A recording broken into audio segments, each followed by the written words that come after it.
Today I'm going to talk about screening of substance use during pregnancy.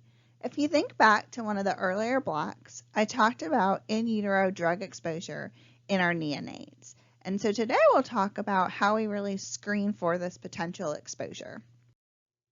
So the objectives for this presentation is to describe possible substances baby may be exposed to in utero, screening methods for substance use during pregnancy, and the potential impact of use.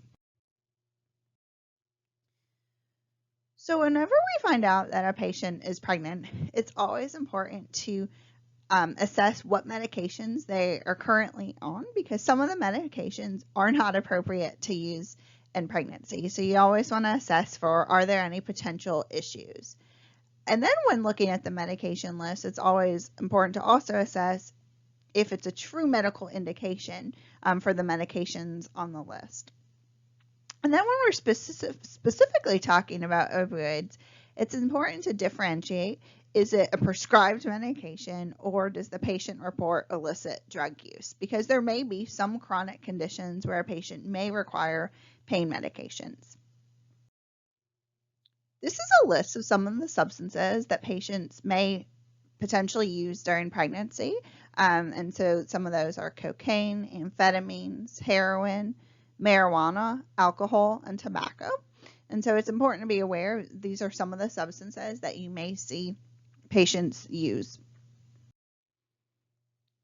It's important to screen during pregnancy, and so the ACOG recommends universal screening and the importance of providing help and referrals for patients when needed.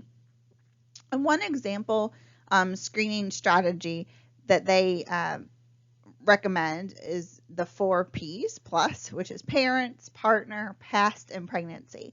And so looking at the parents and partner piece, it's important to assess, did they have problems with alcohol and drug use? And then in the past, did the patient previously consume alcohol? So have they had use of alcohol in the past? And then during pregnancy, assessing the behaviors regarding tobacco and alcohol use in the month leading up to pregnancy. So were they drinking alcohol? Were they smoking tobacco? And that kind of thing. So the idea is just to assess kind of their past history and potential exposure to some of these substances.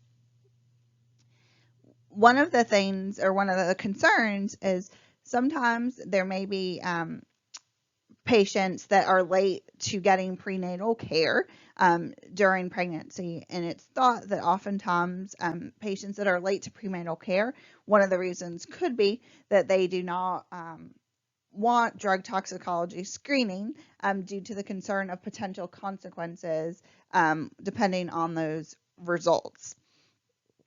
One of the things that is also recommended is that you don't want to just order a drug screen on the patient without discussing with them and really having their consent to have that test performed. So there are some challenges associated with screening, and part of that is just because of the fear consequences associated with the possible results. But it is important to be aware of these substances and hopefully get the patient the help they may need if there is a potential issue. So far, I've been talking about screening during pregnancy, but it's also important to consider drug screening at the time of birth. And so at the time of birth, essentially now we can do drug screening in not only mom, but also in the baby. So the main drug screening for mom would be a urine drug screen. But in the baby, there's actually 3 main types that we could do: the urine, the umbilical cord tissue, and the meconium. The urine and the meconium are the 2 that I'm most commonly seen.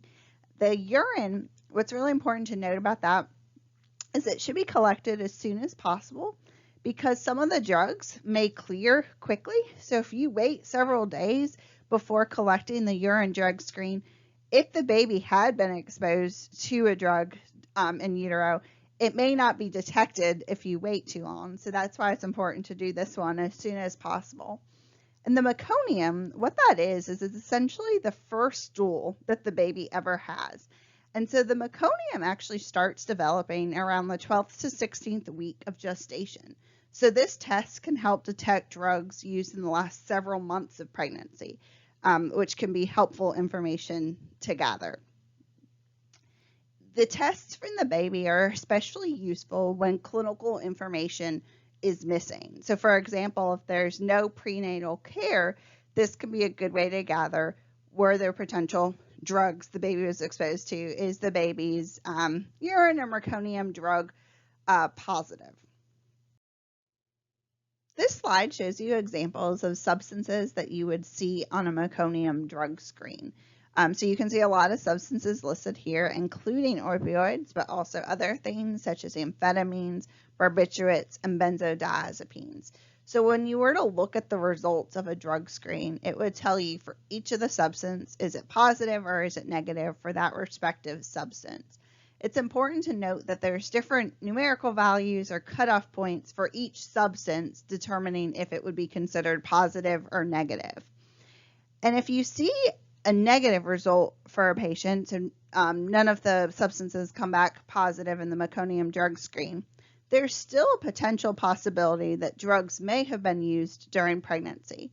And so important things to kind of consider when you're looking at the results are assessing the quantity and quality of the meconium. Is there a possibility it was an insufficient sample? Or the frequency of substance use is important to consider. So if it was an isolated incident that a substance was used, it may not necessarily show up in the meconium drug screen, and that timing is important as well, because I talked about earlier of the gestational age when the meconium starts to form. So if it was really, really early on in pregnancy, we may not actually see that positive in the meconium drug screen. So that's why it's important to take the information and assess it, essentially.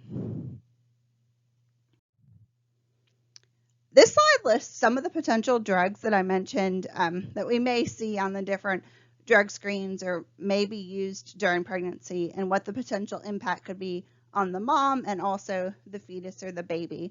So specifically looking at amphetamines, when we look specifically at the mom, there could actually be complications during pregnancy, such as a placental abruption, which could lead to an emergent C-section.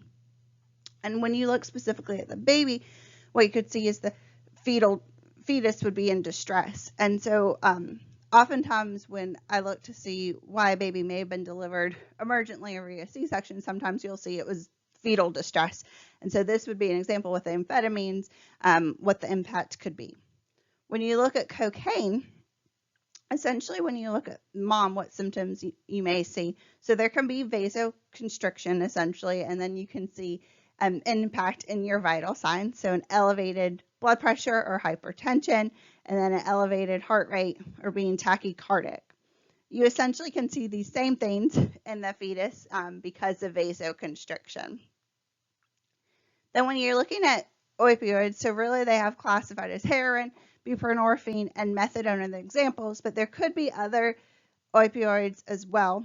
It's important to think about if they were on these medications or using these medications for an extended period of time, we definitely could see withdrawal in our babies, and then this could also influence the mom's essential pain management during labor.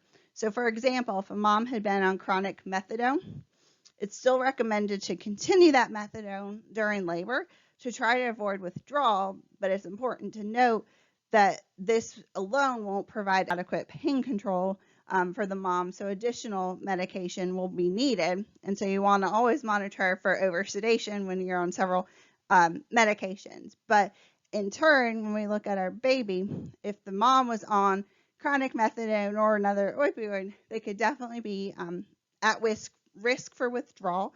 And so it's really, really important to monitor the clinical presentation in our baby once they're born, because essentially that medication they've been exposed to in utero, that medication supply is essentially stopped once they've been born, and so you can see withdrawal, so it's important to monitor. So in summary, screening for drug use during pregnancy is definitely important, but there are challenges, like I mentioned, associated with screening.